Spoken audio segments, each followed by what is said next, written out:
Le promoteur de lutte Cheikh Nicolay et Niambé Diop du CNG sont encore très loin d'avoir livré leur dernier combat contre Pape Déthialaou Thiam. Quelques semaines après la relaxe de M. Luc Nicolay et du directeur administratif du CNG,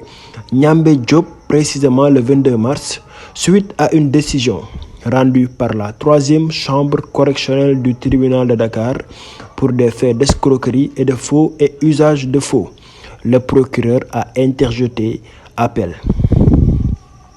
Le dossier,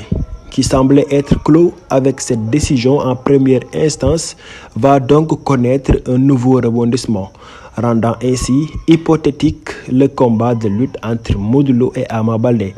étant donné que les faits portent sur les droits d'exploitation audiovisuelle, les recettes et le sponsoring de cet événement sportif. Contre toute attente, avant même l'appel de la partie civile, c'est-à-dire celui de Pape Thiam et de ses conseils, c'est le parquet, à travers M. Bernard Faye, le substitut du procureur de la République du tribunal de grande instance hors classe de Dakar, qui a demandé que l'affaire soit rejugée en appel. Une grande victoire pour la partie civile qui voit ainsi l'affaire complètement relancée au moment où le monsieur Luc Nicolay, qui n'a eu de cesse de réfuter les accusations portées sur sa personne, jubilait déjà sur la place publique, menaçant même de poursuivre à son tour Pape Thiam pour dénonciation calomnieuse. D'après les informations collectées par Dakar Actu et sur la base des documents parcourus par la rédaction, il est évident que le ministère public n'a pas tardé à introduire un recours notifié à travers l'acte d'appel numéro 0239. Un acte posé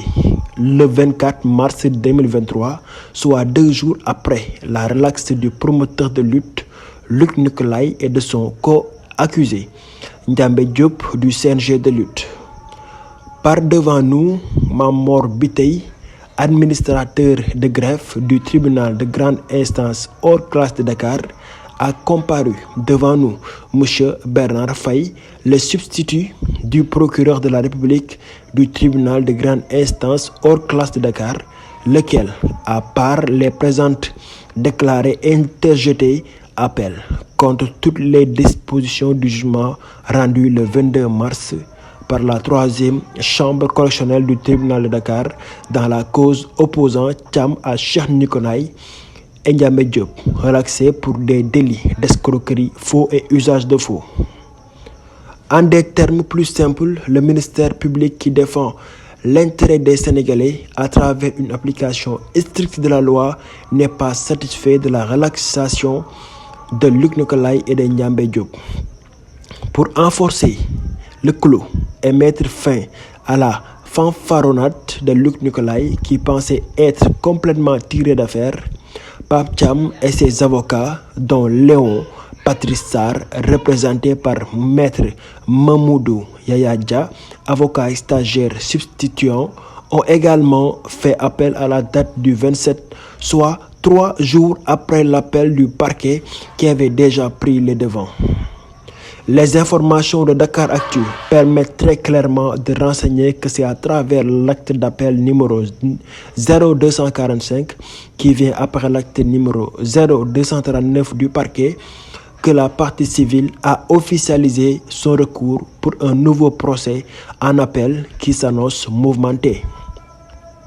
Pour rappel, le promoteur de lutte Luc Nicolay et le directeur administratif du CNG Niambé Diop étaient poursuivis par Pape Thiam pour escroquerie, faux et usage de faux dans un document administratif. La partie civile et la structure Hamga avaient été en justice après que la partie adverse ait signé un double contrat favorisant la structure de Buzz Pro qui se voyait ainsi décerner les droits d'exploitation audiovisuelle pay-per-view du combat de lutte entre Modou Lô et Ama Baldé, remettant ainsi en cause le premier contrat signé avec Pape Thiam. Ce dernier et ses avocats réclame le paiement des 50 millions dus ainsi que 250 millions de francs CFA de dommages et intérêts. En guise de justification, Luc Nicolaï avait déclaré que seul le contrat signé par son fils William Nicolaï était valable, tout en niant avoir reçu une somme de 50 millions de francs CFA que lui aurait versé Pape Thiam pour acquérir une partie des droits audiovisuels de ce combat de lutte qui ne risque pas de voir le jour de sitôt vu que l'appel est suspensif. Conséquence, le combat ne pourra pas se tenir tant que l'affaire ne sera pas totalement vidée.